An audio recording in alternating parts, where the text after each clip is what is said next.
जय श्री कृष्ण। हर हर महादेव। जय माँ गंगे। हर हर गंगे। आषाढ़ मास कृष्ण पक्ष की योगिनी एकादशी का महात्म्य।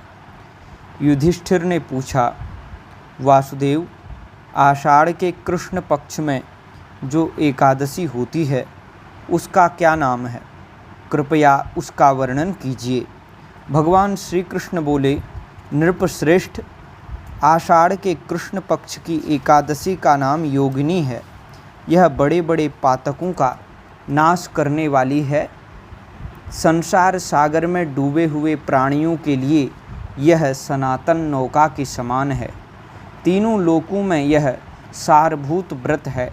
अलकापुरी में राजाधिराज कुबेर रहते हैं।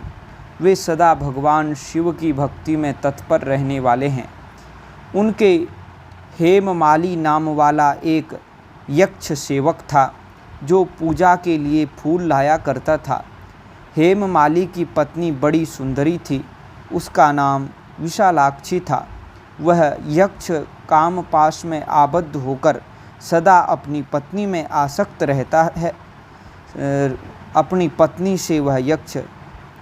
पत्नी में वह यक्ष आसक्त रहता था। एक दिन की बात है कि हेममाली मानसरोवर से फूल लाकर अपने घर में ही ठहर गया और पत्नी के प्रेम का रसास्वादन करने लगा। अतः कुबेर के भवन में न जा सका। इधर कुबेर मंदिर में बैठकर शिव का पूजन कर रहे थे। उन्होंने दोपहर तक फूल लाने की प्रतीक्षा की। जब पूजा का समय व्यतीत हो गया तो यक्षराज ने कुपित होकर सेवकों से पूछा, यक्षों, दुरात्मा हेममाली क्यों नहीं आ रहा है? इस बात का पता लगा तो यक्षों ने कहा, राजन, वह तो पत्नी की कामना में आसक्त हो अपनी इच्छा के अनुसार घर में ही रमण कर रहा है। उनकी बात सुनकर कुबेर क्रोध में भर गए और तुरंत ही हेममाली को बुलवाया। देर हुई जानकर हेममाली के नेत्र भय से व्याकुल हो रहे थे। वह आकर कुबेर के सामने खड़ा हुआ। उसे देखकर कुबेर की आंखें क्रोध से लाल हो गईं। वे बोले, ओ पापी, अरे ओ दुष्ट, ओ दुराचारी, तूने भगवान की अवहेलना की है।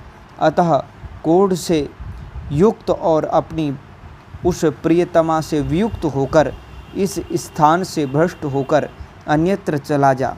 कुबेर के ऐसा कहने पर वह उस स्थान से नीचे गिर गया। उस समय उसके हृदय में महान दुख हो रहा था। कोड़ों से सारा शरीर पीड़ित था, परंतु शिव पूजा के प्रभाव से उसकी स्मरण शक्ति लुप्त नहीं होती थी। पातक से दबा होने के कारण भी वह अपने पूर्व कर्म को याद रखता था। तदनंतर इधर उधर घूमता हुआ वह पर्वतों में श्रेष्ठ मेरुगिरी के शिखर पर गया। वहाँ उसे तपस्या के पुंज मुनिवर मार्कंडेय जी का दर्शन हुआ। पाप कर्मा यक्ष ने दूर से ही मुनि के चरणों में प्रणाम किया। मुनिवर मार्कंडेय ने उसे भय से कांपते देख परोपकार की इच्छा से निकट बुलाकर कहा, तुझे कोढ़ के रोग ने कैसे दबा लिया? तू क्यों इतना अधिक निंदनीय जान पड़ता है? यक्ष बोला, मुनि, मैं कुबेर का अनुचर हूँ। मेरा नाम हेममाली है। मैं प्रतिदिन मानसरोवर से फूल ले आकर शिव पूजा के समय कुबेर को दिया करता था। एक दिन पत्नी सहवास के सुख में फंस जाने के कारण मुझे समय का ज्ञान ही नहीं रहा। अतः राजाधिराज कुबेर ने कुपित होकर मुझे शाप दे दिया, जिससे मैं क्रोध से आक्रांत होकर अपनी प्रियतमा से बिछुड़ गया। मुनि श्रेष्ठ, इस समय किसी शुभ कर्म के प्रभाव से मैं आपके निकट आ पहुंचा हूं।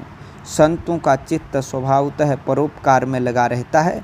यह जानकर मुझ अपराधी को कर्तव्य का उपदेश दीजिए।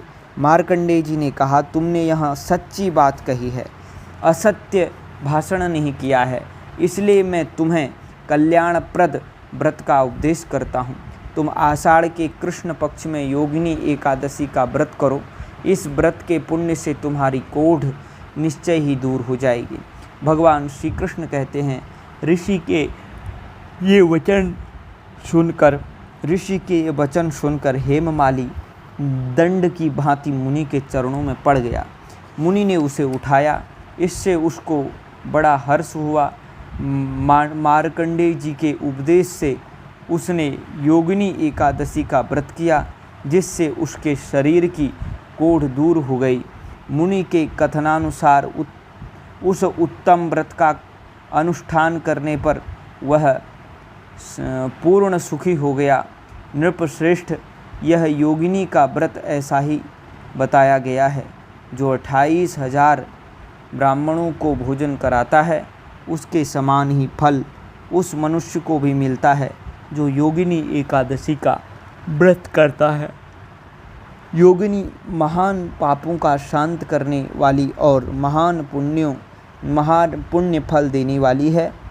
इसके पढ़ने और सुनने से मनुष्य सब पापों से मुक्त हो जाता है। जय श्री कृष्ण, जय जय श्री राधे।